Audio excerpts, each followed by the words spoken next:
Invité de Kin Matin, Patrick Andaome, en principe, il fallait intervenir en réalité quinoise. Oui. L'invité est empêché, donc sûrement, tu vas récupérer le jeudi, ou soit demain avec Laurent Fabrice, mais automatiquement, vous remplacez comme invité de Kin Matin, Patrick Andaome, héros vivant. Oui, héros vivant. Héros vivant. Andaome, bonjour. Bonjour, Ndekoïsa. Boye Bolam na Kin Matin. On a appelé à Tembele, on peut dire. Et ça ligne c'est Momakas. Moi, Mikole Bele, vous allez qui mon invité. Oui, oui. Moi, les combos à héros vivant, au Yobenyuana, na otu kozana ituka maindombe. Ba ima indombe ndio tapesi ko bona héros vivant. Donc na uti bisika oyo ba imbo ka bazali. Oyo bazali na kulela makasi pona mambi matali. Na Isaka. Na salaki na Isaka, Nyoki, Inunu, Semendwa, Tolo, en tout cas, on a salaki wa partout. Mongo Bele wana tobe yango la terre street. Kekla. Bisika ngai pe mo tolo katamane. Kekla. Tu m'appelles président de la donc la terre street. Ah, Mongo Bele Keila. Sauf que non, la dit que non ndeko Issa na ba conseil de Bele ba moyenne aux yeux raté. C'est ça. Il n'y a pas de souci, bande quoi moyenné. Tout le monde en a eu qui appelle la bino, na qui mêle la bino depuis na roya kaka. Donc ce programme aura bien ali, il n'y a pas de souci parce que vous bien avec multiples occupations, tout comme en haut, les autres kaka planning agenda, les à la penza malamu mais moyenné donc les à bisomé Keila. Roya kaka. Patrick Andaome héros vivant. Boni déplacement non ma indombe éclairer biso un peu. Objectif na moza kinini. Merci ezalaki mobembo moko na kosala o na lokota ya France to le bakaminti populaire. Donc ko yebisa ba imboka lo lenge kani ba yi politique ya maindombe ba ko koka pensa ko yeba musala o ba imboka batindaki bangote. Ko yebisa bango ete jeunesse to ba bilenge ya lelo balingi baya mapunami egozana na koto mibale na tumi ba na misa do 2023. Ba imboka mona mboka Patrick Andaome akozala wana. Parce que au début on a voyagé à Kabibembo na kinakango na le meilleur ya mutu ya moko oyo to be ngana ba yipo tu apesanga musolote na kenda ka mobembo na mara uto ko déplacer ba zo ki charge na yo na ndeko moko na tanga kombote non 3 mois non na yipo mobembo mona kina mona mboka masama malika Job Antoine on a pesi mbote bisika azali ezala kina cadre ya kufina ba yimboka mobembo Andaome akindaka na misolo ya ba yimboka oyo bazali apolitique ndakisa ko la mwana mboka Alexis Okili oya ngapi mo musolo ndakisa mwana mboka kwa Didier Mukima ndiko na ngai lokola Yves Kinga maître Julien Yalabeke baza ba vieux baza apolitique tika ndoma bikeno lelo na singe na sala mobembo pa ko sona ba yimboka bangonde baza apolitique mais bandeko na maindombe bali ko basutena kayo boni ko bomba makamba to lokola Mokonzi Abdon Itina non mbote mingi na mwana mboka Abdon Itina azali ya na ngai na kila kina travailler na ina posem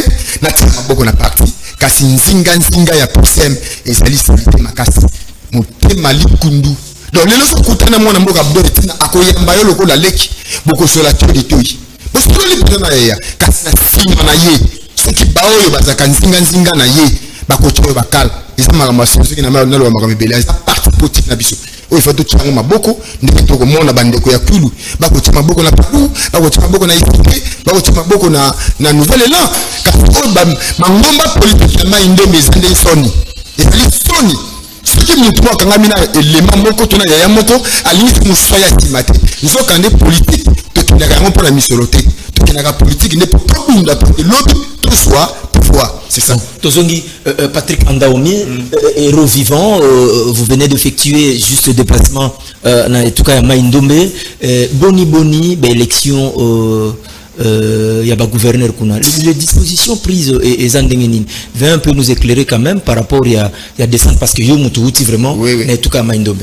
Vraiment, il y a soni parce que Bayimbo Kabanza qui était tata mokonzi ya etuka ya maindombe azala mwana mboka emwe mongolo konda Pascal parce que ba yimboka ba kongoli même misolo na bango ba tie ba panier na ba rompre nyonso oyo volontaire ya 5000 a 10000 kasi mwana mboka emwe mongolo konda et Pascal alobite ye akozala tata mokonzi ya etuka ya maindombe te kasi batikali combien 6 batikali motoba oyo balinga motoba wana ezali nani na nani na kotana ko bien na yebaza mona mboka Ritabola oyo azalaki na DGRK oyo azalaki pe susu DG ya DGRM na etuka ya maindombe bazali Pasteur Mwafa bazali Barnabé Bompaka bazamo ebele oyo na kotanga komo na bangote kasi toko yoka ndi pasi lingomba ya mwana mboka Chantini Ngobila oyo azali intérimaire ko sala kuna Jacques Bombaka kaka yemdu alianza susu vice gouverneur ya mwana mboka Rita Bola bayimboka bali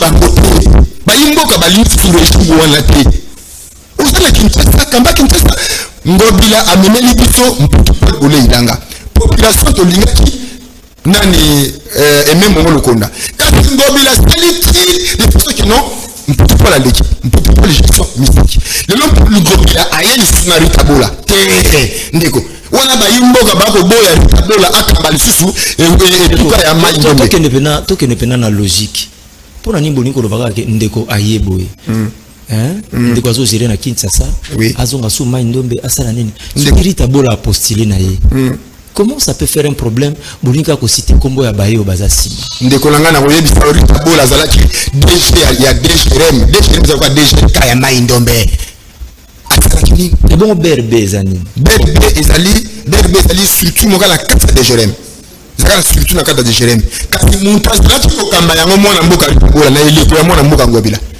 tango bayene ngumba atie na DG kaki ça na yebi yango te gestion na bango ndeko nalingi penza te parce que totanga kombo ya makamba mai ndombe parce que le gouverneur l'actuel gouverneur de ville province de Kinshasa asa gouverneur ya mai ndombe te azali ya mai ndombe kasi tuna ya tala kuna quoi gérer ka ngona yo zana Kinshasa oui ozape mwana mai ndombe oui mabeza liwapi mabeza lite kasi atika ndeba oyo baza kuna makamba oyo baza lokola ba collègue na ye mais ezali injonction de to kubuya na ba élection oyo kozwa avant asekola ngai ngana uti etuka ya mai ndombe oyo na koloba ezali maloba ya bayimboka oyo na constitution na mobeko likonzi ya mboka elobi la souveraineté appartient au peuple wana ndako boya bisalama bakosuka na maponami te maponami ndeko kata te yo kata na banani na ba député provincial to yebi oyo ndaya ndome na yebi longola mona mboka nkosokevani basusu wana basaka mingi na hôtel de ville bakila kuna ndanga Ngobila okele kosika ba misolo Kosolevani asali nini nkosika ata edit moko na niveau ya assemblée provinciale ya mai ndombe oui asali edit liboso pour ko protéger oyo tobengaka ba élèves na milieu scolaire asali ba edit ele longola kaka yeba susu wana basala te côté même dans l'assemblée provinciale baloba peke après mona mboka nkosokevani oyo na koloba bayimboka bakolanda bakoyoka bakomona bayebi katevani na itika mai ndombe batika ndome héros vivant bandeko bozolanda biso na Kinshasa partout ba province ezali tozo solo la paix na masolo mususu pe ya ba province n'hésitez pas de nous contacter si vous avez peut-être à dire ou peut-être ba proposition mususu ezali pour na évolution ya ba etonga ou ezali ba province na biso parmi les 26 la porte est grandement ouverte le numéro est affiché au bas de l'écran n'hésitez pas à kubenga biso soit beaucoup mais biso na nzela ba réseaux sociaux tokota na ndenge nini toko programmer pour to solo la paix masolo ya ba province je reviens à vous Patrick Ndaome to kangi to boucler na nous wana ya masolo ya ba maponami na province ya mai ndombe na ye kotuna mutuna moko idée ya docteur Lokonga merci yambote na kota wana na lobi mbola nenu docteur Lokonga idée nini apesi merci na mona mboka docteur Lokonga ona pesi mbote bisika zali oyebi Ndaome andimaka bayimboka pamba tuka mono misalati na uti na mboka Bokoro na moni makanisi oyo mona mboka docteur Lokonga zango Bokoro sika séminaire ya parce que petit séminaire passe ba yaya ebele batanga na séminaire ya Bokoro je crois tuzana collège ya Putu tuzana école normale na Inongo oyo bimiselo bayimboka oyo bakosala lulendo ya mai ndombe na uti wana mona mboka Lokonga asali ba projet moko malamu pona mambi matati bokolongono ya nzoto surtout na ba opito ya mai ndombe atili na Bokoro parce que tuka ya mai ndombe zangaki scanner kasi mwana mboka Lokonga asali yango na kina bansonte mambi oyo mwana mboka Lokonga asali sonte bonne sensinga bonne sensinga yansinga ngwakebi untu hiyo wana na kina sema ndo na moni oyo docteur Lokonga ba projet ya kopesa lokola ba microscope obi ndeko mambi matali bokolongono ya nzoto eleki ba projet nyonso pe ba idée nyonso parce que soki bokolongono ya nzoto ezali te na banza ito okende bilanga te okende musala te kasi tango mwana mboka oyo azali ko banza kosala biloko ya bongo mpona kotombola santé ya bato. En tout cas na sepe nango na sepe na baide na wana beteli maboko et puis alungo wana te azabe ko encadrer sur ba jeunesse ba jeune hein to ba bilengi lokola ndabisa mwana mboka Ndaume abitola ko komona yepe azwa ba formation moko bona mboka ya na mbongo ya mwana mboka Lokonga wana beteli yo et puis bana o nyoso ma Ndombe oyo alingi a contacter azwa ba formation na domaine yo sepe na mbongo ya mwana mboka Lokonga okope ko benga ye to obengi Patrick Ndaume na zaki na ye lobi masolo ko beta ni masolo ya buka lolamba lelo ya ki lobi nde apesinga ba idée wana mais ngai moko na misu na ngala moni oyo ya na niveau ya province ya Mai Ndombe c'est na territoire et puis na kanisa ete na mois d'avril to kozala na yepe kuna na banza piyo pe mona mboka isa mona Mai Ndombe e bene ba bossa mais mona Mai Ndombe koma yo moko mtu umikima na yo terrain mais peut-être na clip mais yo pe kozala na projet wana na sepela yo pozala nango parce que yo nde comme vous avez parlé sango ya solo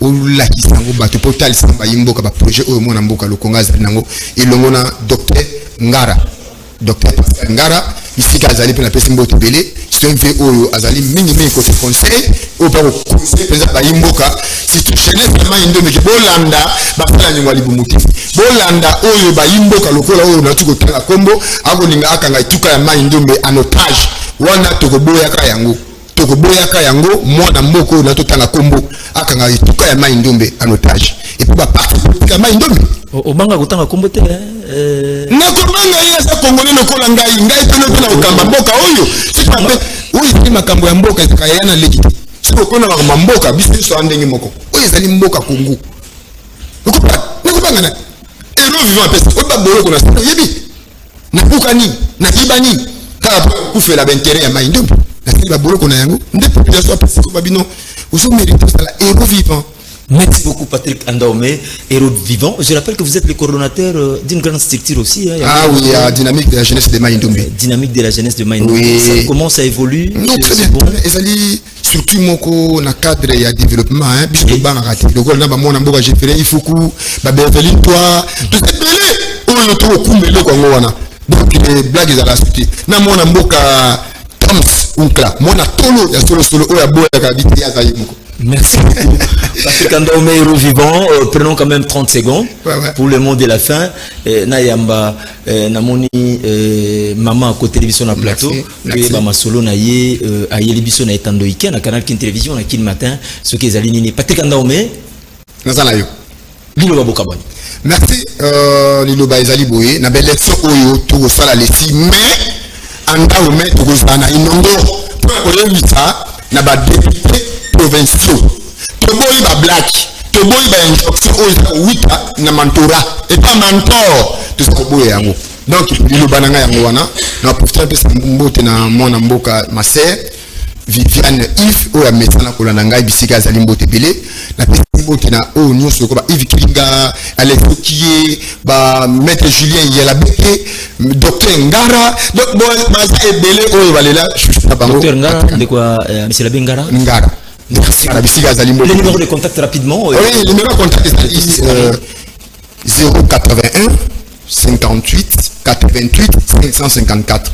81 58 88 554. Le numéro il y a héros vivant. Merci beaucoup Patrick Ndaume, héros vivant. On a Masola Mai Ndombe, Félix Tankidi, tu as vu Patrick Ndaume.